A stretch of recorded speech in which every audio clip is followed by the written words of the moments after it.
concernant le thème, il est ficelé en deux parties. On a une partie généralité sur l'oxygénothérapie et la deuxième partie qui sera encore plus pratique sera présentée par Dr Nassirou.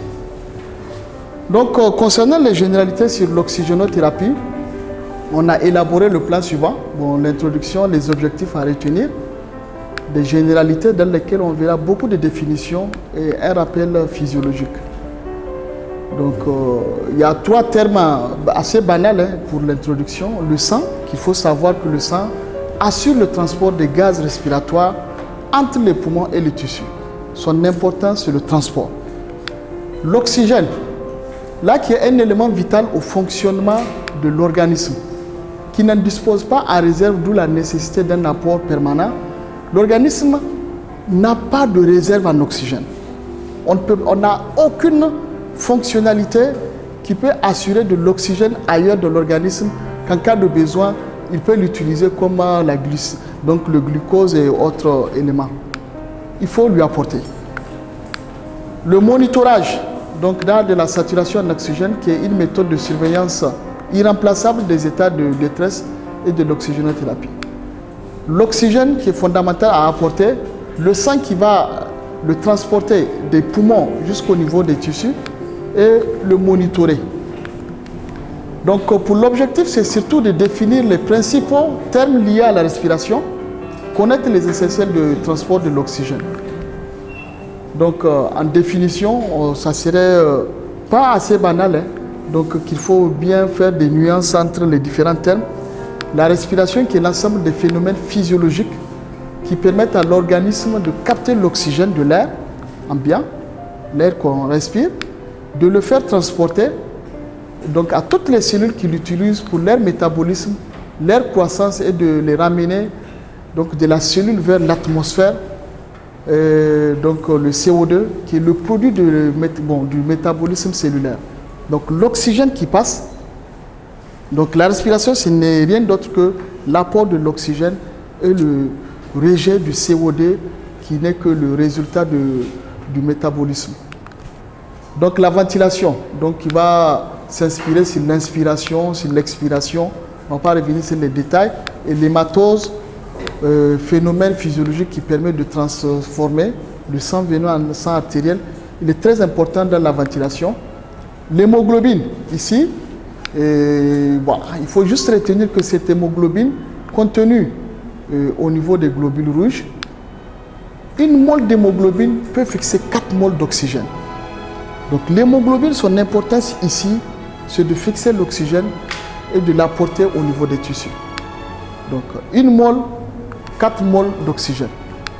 Et l'oxygène en tant que tel, deux formes. Il y a une forme dissoute, qui est la forme libre, ou bien la forme combinée à l'hémoglobine, qui est l'oxyhémoglobine, qui est très importante ici. Donc l'oxyhémoglobine qui est l'association des deux.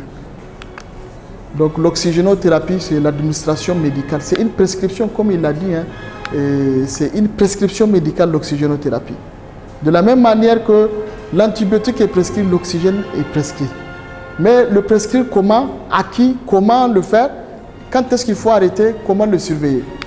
La saturation en oxygène, il y a un piège ici, le pourcentage d'hémoglobine transportant l'oxygène.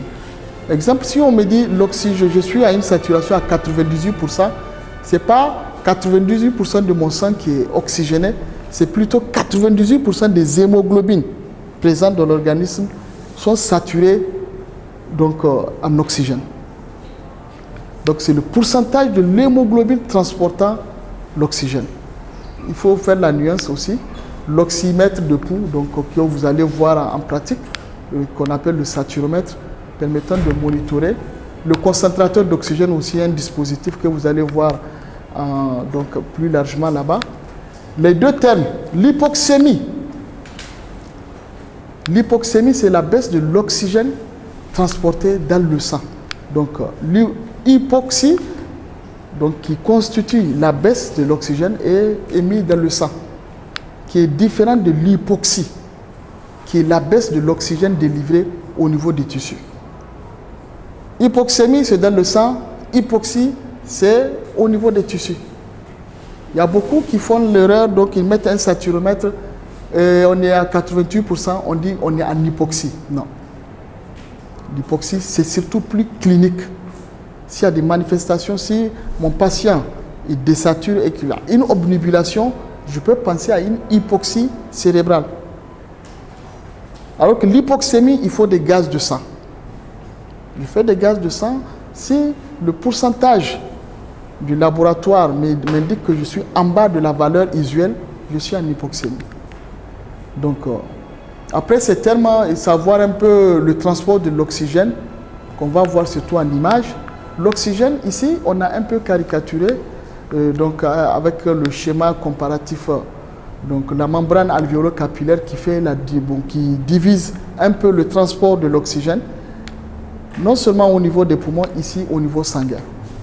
L'importance de ce système, c'est d'apporter de l'oxygène des voies aériennes.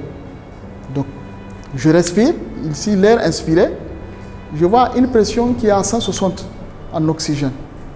Ça arrive au niveau de la trachée, ça baisse un peu, on est à 150.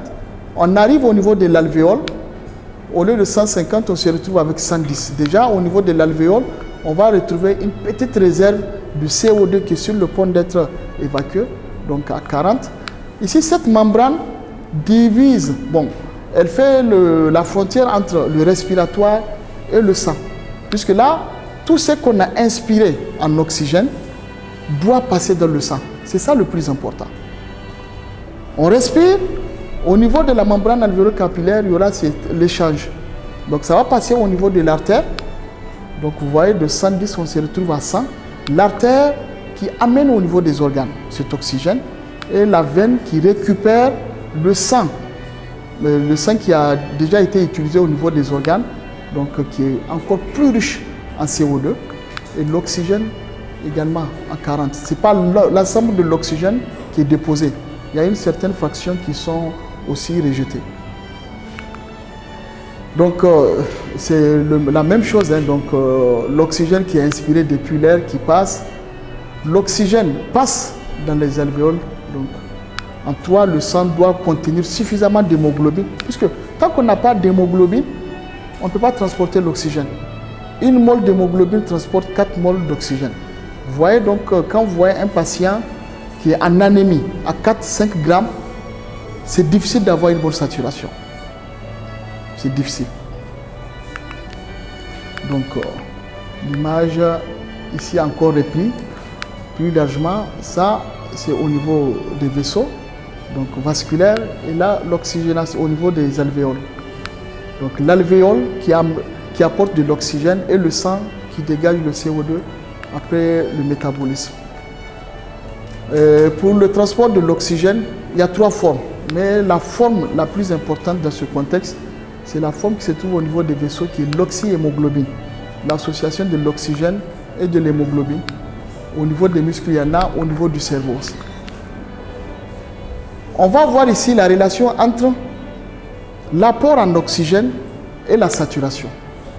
Donc la pression, on a une courbe de Bancroft qui doit être surtout ficelée sur des conditions particulières. Ça a été fait chez un patient qui a 15 grammes avec un pH à 7,40, température 37 degrés Celsius, la PaO2, la PaCO2 40 mm de mercure, avec un volume d'oxygène de 5 litres par minute.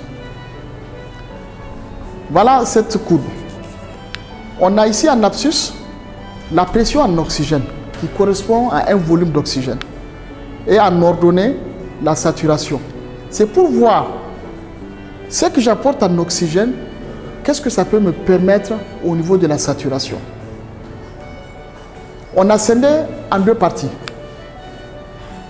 Vous voyez, à partir de 60 de pression, ça correspond ici en ordonnée 90.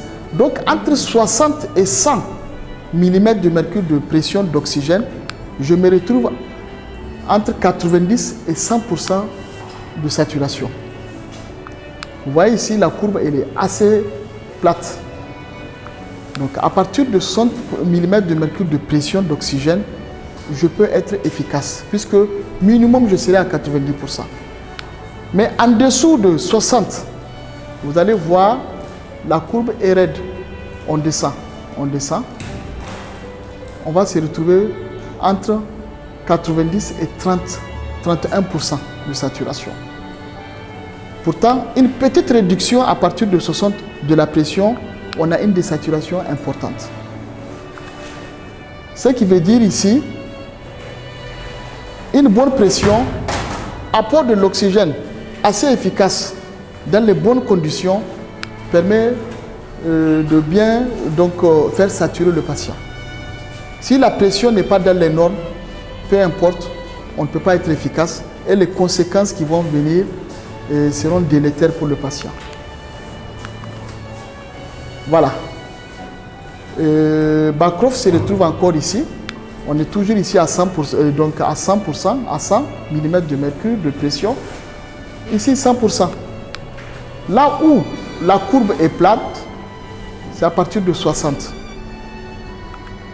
À partir de 60, elle est plate. Et après 60, elle est raide. Donc même si on réduit la pression jusqu'à 60, on est sûr d'être dans une efficacité au niveau de la saturation. Mais dès qu'on est en dessous de 60 mm de mercure, la désaturation est brutale. En ce moment, on a notre patient qui est bien oxygéné, qui est bien. À partir de 80, vous voyez, ça commence à chuter. Le patient dégringole un peu. À partir de 60, non, ici 80, à partir de 60, là, la courbe devient encore, elle commence à être raide. Le patient commence à sombrer. Pression inférieure à 60%, à 60 mm de mercure, on est sûr qu'on est en dessous de 50% de saturation. Donc notre saturation va dépendre de la pression d'oxygène, donc du volume que j'apporte au patient. Et pour que ça soit bien distribué, en dehors de l'oxygène que j'apporte, il y a des conditions que l'organisme doit respecter pour que les tissus soient bien oxygénés. Ça va dépendre de la qualité de l'air ambiant. Quelqu'un qui est dans cette salle ou bien dehors, je suis sûr, dehors on peut respirer mieux qu'ici. Mais ce n'est pas des conditions délétères, aucune inquiétude. La mécanique ventilatoire, les échanges alvéolo-capillaires. Donc chez le patient, exemple, qui a un traumatisme thoracique ou bien qui est asthmatique, déjà avec une infection chronique au niveau respiratoire, la mécanique ne peut pas être aussi efficace que chez un patient qui n'a aucun antécédent au niveau respiratoire. Le transport de l'oxygène qui dépend aussi du débit cardiaque et du taux d'hémoglobine. Il faut avoir un cœur assez bien pour penser à avoir une saturation satisfaisante. En cas de cardiopathie ou bien d'atteinte cardiaque congénitale, l'oxygénation n'est pas toujours assurée. Même si vous apportez 12 litres par minute, on peut ne pas être efficace puisque les conditions ne sont pas réunies. Donc, traitez la cause d'abord. Le métabolisme cellulaire, le transport du CO2. Donc, il faut qu'on trouve un mécanisme pour dégager le CO2 issu du métabolisme cellulaire. Donc, là, je m'arrête pour que la partie pratique soit présentée. Merci.